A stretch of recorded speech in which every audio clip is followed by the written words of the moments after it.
It's our retro review of Doctor Who, Ark in Space Part 2 after this.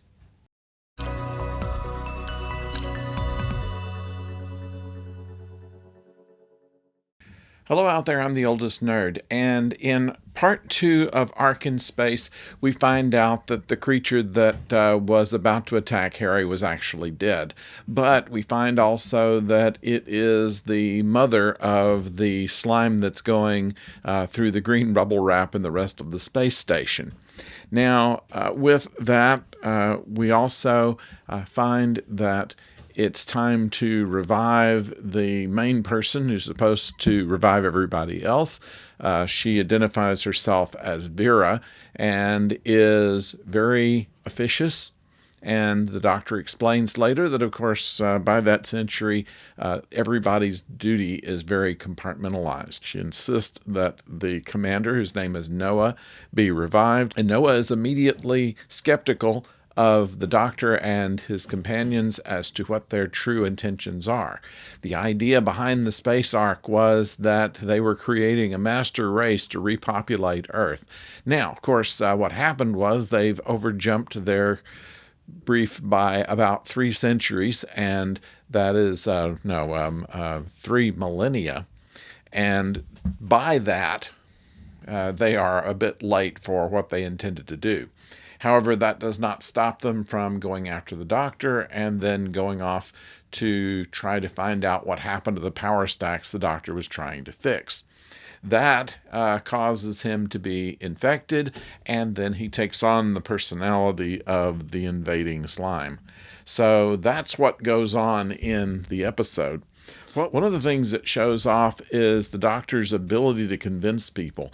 This is something that hasn't been talked about a great deal in Doctor Who, but it is something that's been in common with all of the Doctors, all of the characters that have played the Doctor, is that the Doctor has this instinctive way of making people believe him and assume that he knows what he's doing. Now, they clarified it a little bit since Christopher Eccleston with Psychic Paper, but generally speaking, when the Doctor comes in and basically takes over, everybody tends to accept it almost the same way that nobody seems to notice that a police box standing in the middle of wherever it goes is not terribly unusual.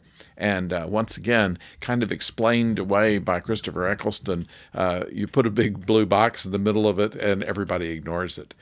This is just kind of the shall we say, the Time Lord technology, in that there are certain things that you just ignore. And the way the Doctor dresses, for instance, whether it's within the time frame that they're supposed to be in or not, doesn't seem to matter. And the fact that he is accepted as an authority generally goes without question. And we show this in this episode where he is one of the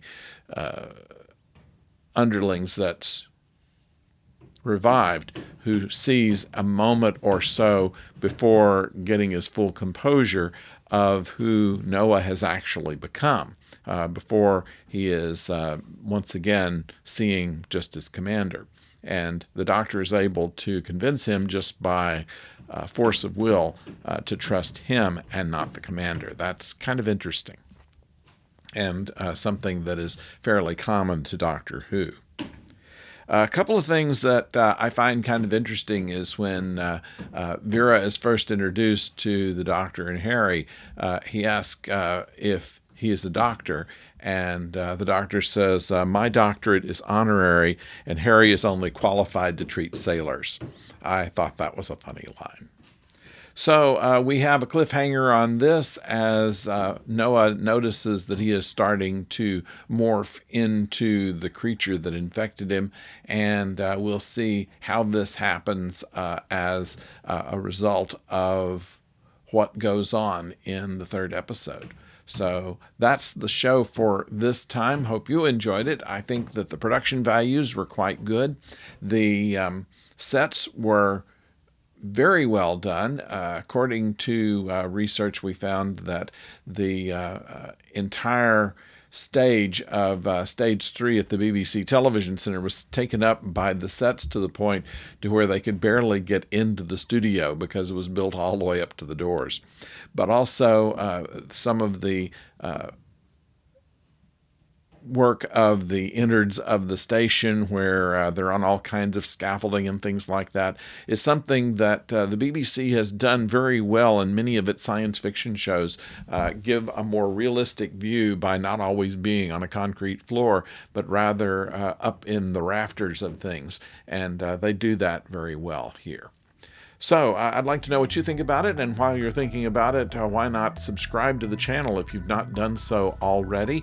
It's simple to do, it doesn't cost you anything, and it helps our channel out. Then, of course, you can put a comment down below, and we will read it and comment upon your comment. How about? That's how this channel works. We hope that you will participate. It's always fun to do. So until next time, don't go far.